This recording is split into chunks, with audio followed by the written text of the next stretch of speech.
धातु धातु समझ में आई क्या? तो इसके आगे भी हो गया। अगला क्वेश्चन कौन सा है?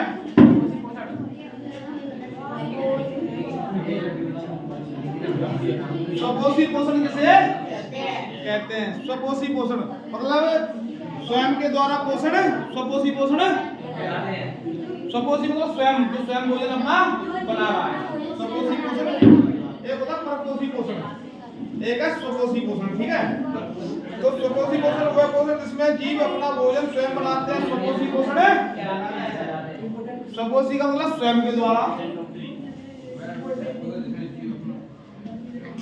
जो स्वयं बनाए, जिसमें जीव अपना भोजन स्वयं बनाए, स्वपोषी पोषण है। और परपोषी पोषण जिसमें जीव दूसरे के ऊपर निर्भर हो, परपोषी पोषण है। बात समझ में आ गई? अगला क्वेश्चन है, एक लिंगी पुष्प की परिभाषा लिखिए। इसमें देखो हमने आपको पहले समझाया है, एक विखंडन, बहुखंडन, द्विखंडन, त्रिसंलयन है। क्वेश्चन लिखवाया दंत वाले, विखंडन, बहुखंडन, त्रिसंलयन, ये सब लिखवाए थे। तो यहाँ पे बात किसकी हो रही है? जनन क्यों, अगर इसकी बाद में लेंगे, पहला क्वेश्चन रह गया जनन क्यों आवश्यक है। तो इसमें आया जनन क्यों आवश्यक है। तो जन्म क्यों आवश्यक है? जन्म क्यों आवश्यक है? जीव अपने अस्तित्व को बचाए रखने के लिए जनन करते हैं। जीव क्या करते हैं? अपने अस्तित्व को। सपोज करो कि आज की डेट में मान लेते हैं कि जीवों की संख्या, एक जीव ले लो मोर। कौन सा ले लेते हैं? मोर। मोर तो शेर ले लेते हैं। वैसे ही विचार होते जा रहा है। क्या हुआ है? इनकी संख्या कितनी है? 100। कितनी संख्या है? 100। अगर इनकी संख्या नहीं बढ़ी तब क्या होगा? एक दिन ये समाप्त होने की, प्रजाति समाप्त होने की कगार पे आ जाएगी। जब ये प्रजाति समाप्त होने की कगार पे आ जाएगी तो उन्हें बढ़ाने के लिए क्या करना पड़ेगा? इनकी जनसंख्या बढ़नी चाहिए, तो इनको क्या करना पड़ेगा? जनन करना पड़ेगा। तो इसलिए जनन क्यों आवश्यक है? जीव अपने अस्तित्व को बचाए रखने के लिए जनन करते हैं। अब जब क्वेश्चन लिखोगे तब कैसे लिखोगे? जनन के कारण जीवन को निरंतरता बनी रहती है। जनन में जीव लगभग अपने जैसे जीवों को जन्म देता है। इस कारण उस स्पीशीज की जनसंख्या बढ़ती जाती है, पीढ़ी दर पीढ़ी तक। मतलब ये यही आगे पूरा जो हमने समझाया है उसी तरीके से पूरा लिख देना। बात समझ में आ गई? आगे इसके आगे लिख देना। अब किसी समझ में नहीं आया? अर्जुन समझ में आया क्वेश्चन? अब चल रहा है एक लिंगी पुष्प। तो इसमें वह देखो, एक लिंगी में वह पुष्प जिसमें केवल एक जननांग अर्थात नर जननांग पुंकेसर या पुमंग अथवा मादा जननांग स्त्री केसर या जैनांग होता है। एक लिंगी पुष्प देखो, जो एक लिंगी पुष्प है, अब कहने का मतलब क्या हुआ? ऐसे कुछ पुष्प जिनमें नर और मादा दोनों होते हैं, तो वो क्या हो गया? द्विलिंगी। क्या हो गया? द्विलिंगी। उनकी सहायता से ही वो पुष्प बढ़ता है। एक पुष्प ऐसा है जिसके अंदर क्या हो, या तो नर हो या मादा, दोनों में से एक है, तो पुष्प कौन सा कहलाएगा? हाँ, समझ में आ गए?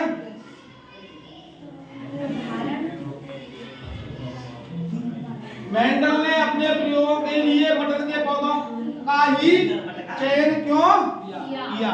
तो मेंडल कौन थे? मेंडल है, नाम क्या था इनका पूरा? Gregor John Mendel. मेंडल इनका नाम नहीं था, उपाधि मिली थी इन्हें। क्या मिली थी? उपाधि। नाम था इनका ग्रेगर जॉन। और ये अपना जो ये थे वैज्ञानिक नहीं थे, ये क्या थे? पादरी थे। क्या थे? पादरी। जैसे अभी अपने मंदिरों में साधु होते हैं, ऐसे ही कृष्ण में क्या बोलते हैं? पादरी। क्या बोलते हैं? पादरी। और इनको जो मेंडल की क्या दी गई थी? उपाधि दी गई थी। क्या दी गई थी? उपाधि दी गई थी। तो इन्होंने मटर के पेड़ों में इसलिए प्रयोग किया कि मटर के जो पेड़ थे, पौधे, वो मटर के पौधे थे, वो हर जगह उपलब्ध हो जाते थे। और दूसरा कारण था कि 12 महीने उपलब्ध हो जाते थे। तीसरी चीज थी कि इन्होंने मटर को ही क्यों चुना? तो मटर का मुख्यतः चुनने का यही कारण था कि इसे आसानी से कहीं भी उगाया जाता है। और दूसरा चीज इन्होंने कितने प्रयोग किए? मटर के ऊपर कितने प्रयोग किए? 7। जो 7 प्रयोग किए, 7 प्रयोग में इन्होंने क्या देखा? जो परिणाम उत्पन्न हुए उन परमाणु जो उत्पन्न हुए, जो सामने आए, वो क्या कहलाए? सामने आए वो क्या कहलाए? अरे लक्षण, जो सामने लक्षण आ गए वो क्या कहलाए? प्रभावी। हो जो सामने नहीं आए वो प्रभावी। तो पहले ये समझाते हैं, फिर आपको प्रभावी और अप्रभावी बताता हूं। तो इसका है, मेंडल ने अपने प्रयोगों के लिए मटर के पौधों का चयन इसलिए किया क्योंकि मटर का पौधा उभयलिंगी एवं आसानी से उगने वाला वार्षिक पौधा है। कुल मिला के क्या है कि ये वार्षिक पूरे साल कहीं भी उगाया जा सकता है, जिसका जीवन काल बहुत कम होता है। और मटर का जो जीवन काल है वो भी क्या है? कम है। नंबर दूसरा, इसमें विरोधाभासी बहुत से गुण पाए जाते हैं तथा इसमें आसानी से कृत्रिम परागण किया जा सकता है। अब देखो इधर, बहुत अच्छा क्वेश्चन है, देख लो, समझ लो। आपकी जब बायोलॉजी लोगे 11th में, तो 11th में भी काम आएगा बायोलॉजी में। सबसे पहले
यहाँ देख लो,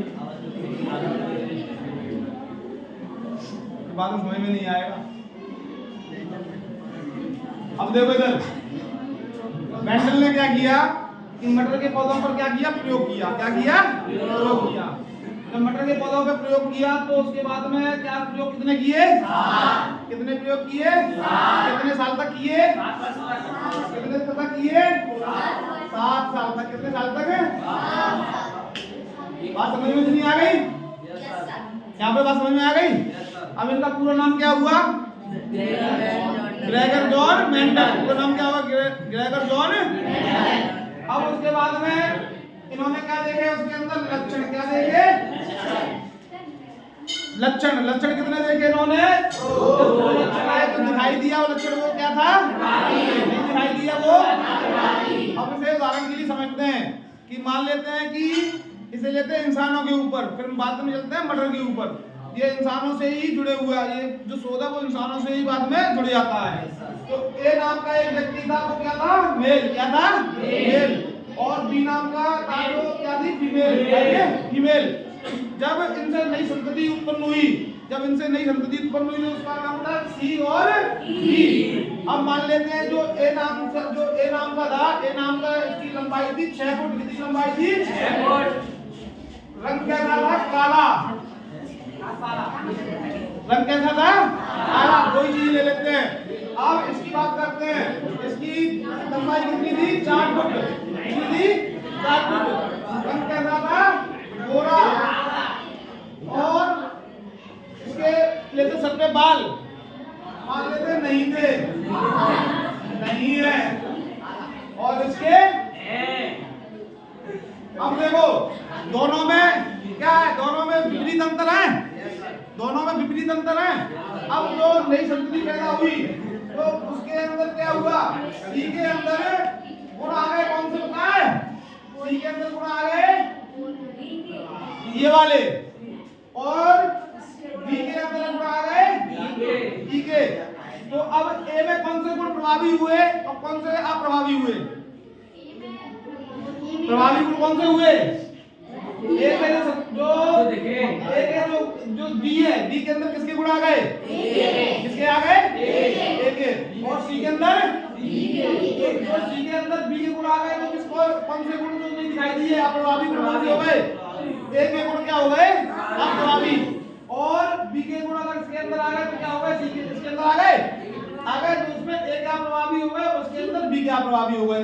अब ये जरूरी नहीं है कि सभी गुण प्रभावी हो सभी अप्रभावी हो। मान लेते हैं कि इसकी हाइट 6 फुट थी तो इसकी भी हाइट कितनी हो गई? 6 फुट। लेकिन इसका कलर कैसा हो गया? गोरा। कैसा हो गया? गोरा। तो एक गुण इसका कौन सा आ गया? हाइट वाला। और इसका कौन सा आ गया? अब इसी को लेके चलते हैं मटर के ऊपर। अब लेके चलते हैं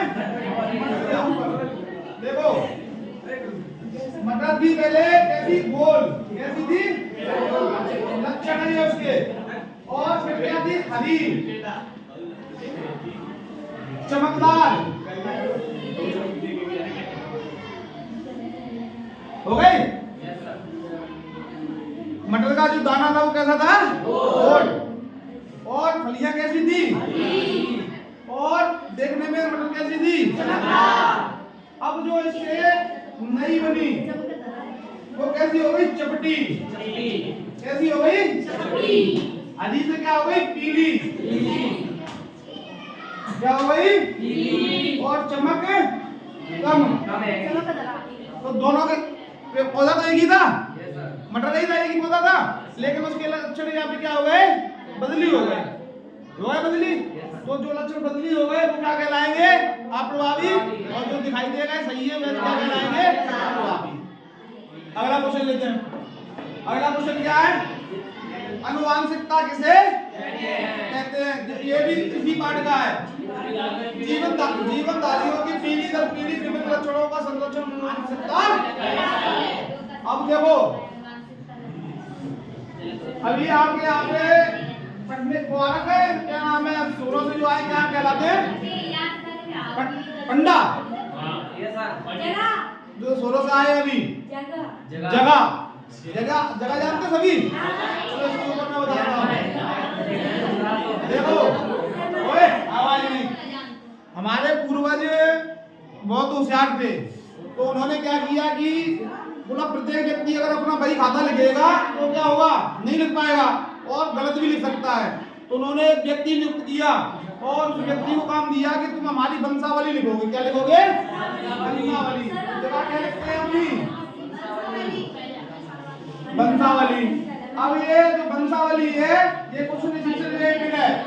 वंशावली है। अब मानते हैं आज से आपकी 5वीं या 6वीं पीढ़ी जो बाबा के भी बाबा और उनके भी बाबा, अगर मान लेते हैं कि कौन सी पीढ़ी करते हैं वंशावली में? पीढ़ी 6वीं पीढ़ी में पहुंच गए तो नाम बताओ क्या है? कोई बता सकता है 6वीं पीढ़ी में आपके बाबा के बाबा का नाम क्या था? मेरे यार एक आध दो को किसी को मालूम हो या दो, नहीं तो नहीं मालूम होगा। 90% नहीं मालूम होगा। क्यों नहीं मालूम होगा पता है?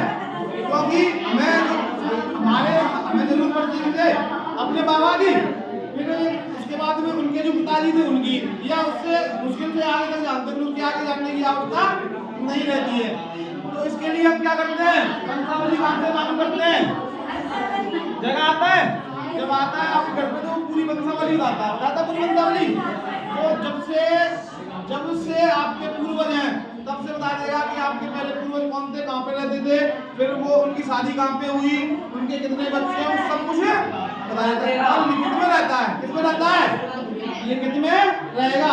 उसमें कोई झूठ नहीं हो सकता है, बिल्कुल भी कोई झूठ नहीं लिखता। जो जैसा है वैसा ही लिखेगा। अब बात करते हैं यहाँ पे आ जाओ वंशावली की। किसे काट दें? काट दिया। वंशावली क्या? पीढ़ी दर पीढ़ी आने वाले लक्षण। पीढ़ी दर पीढ़ी आने वाले लक्षण वंशागति। देखो अनुवांशिकता किसे कहते हैं? कहते हैं तो अनुवांशिकता वो वंशागति, जो हमारा वंश है, जो लक्षण मेरे अंदर है वो लक्षण किसमें जाए? दूसरी जनरेशन में जाएंगे।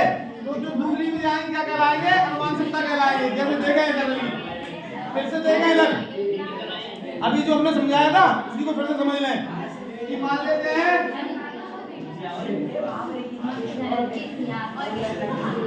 आवाज नहीं, सुन लो ध्यान से। ये क्या है? मेल।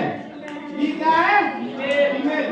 अब जो इसका वंश है ए का वंश है, वो वंश क्या है, इसका वंश क्या है, अलग है, इसका वंश अलग है और इसका वंश क्या है, दो वंश अलग अलग हो गए, दोनों वंश अलग अलग हो गए नहीं हुए।